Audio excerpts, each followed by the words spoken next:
Hi again, it's Matt from Glaucoma Pirates. This is video 7 in my glaucoma journey and story. Thanks for watching again.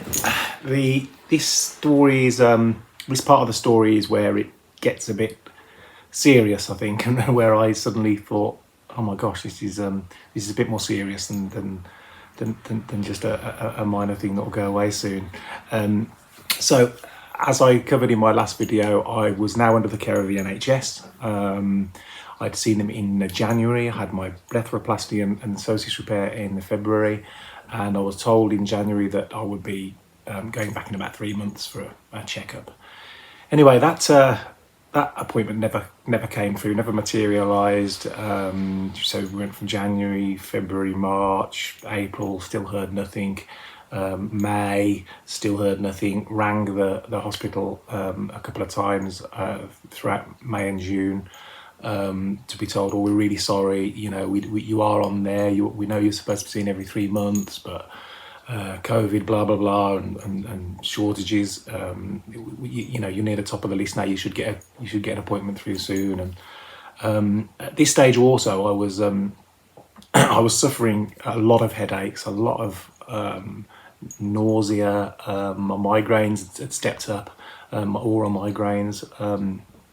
I could feel that something wasn't right. The pressure, although it wasn't being checked, I was getting red face a lot. My wife can tell now if the pressure is high because I get red face on the side of my face, and I get very hot, and the headaches increase. But at the time, I wasn't sure what was going on. I'd also noticed that my vision was getting worse. It was now, in addition to the peripheral vision I'd already lost, I was having very blurred vision, more blurred vision, and sensitivity to lights was getting more obvious and things like that. So anyway, so I'd phoned them in May, I'd phoned them in June, July. I still hadn't had a letter back for them, so I phoned them again, and this time I actually explained to them. I said, you know, look, my vision is getting worse, I'm suffering a lot of headaches, I don't know what's going on, but it wouldn't surprise me if the pressure's high again. To which they said that somebody would be back in touch with me. Someone did then get back in touch with me and offer me a checkup appointment for the end of October. So at that point I thought, I can't wait till the end of October. So I made an appointment to go back to see my private specialist, just to put my mind at ease and get the pressure checked and find out what's going on. So anyway, I went to see my private chap in end of July, beginning of August 2022, and the pressure was, again, I think it was 48 that time. It's the highest it had ever been, and he again rushed me, told me I needed to go straight to hospital. So it was like day one all over again, basically. So I was rushed to hospital, the same hospital that I was on the waiting list for my check. They were, again, I had the same thing where I was getting my pressure checked every 20 minutes. They'd give me a load of eye drops, I'd come out, I'd go get more eye drops. They were then trying to pressure me into having acetazolamide again, which if you watch video 2, you'll hear about my story with acetazolamide, so I couldn't do that.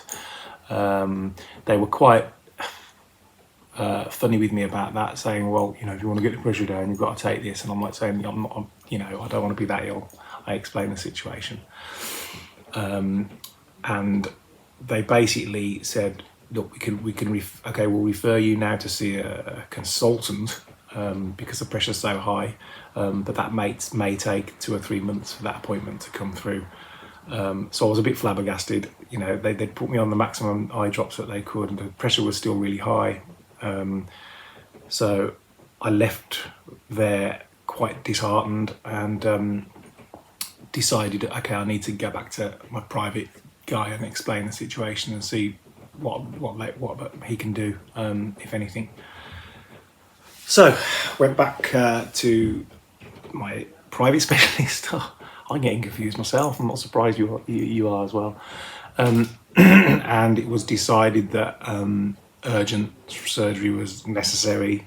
It was explained to me that what I needed was a trab or trabelectomy, but that would take a little bit of time to arrange. My specialist, my private specialist, was going away on holiday for pretty much a month. So the next day, so he arranged with a colleague of his in another town to see me, and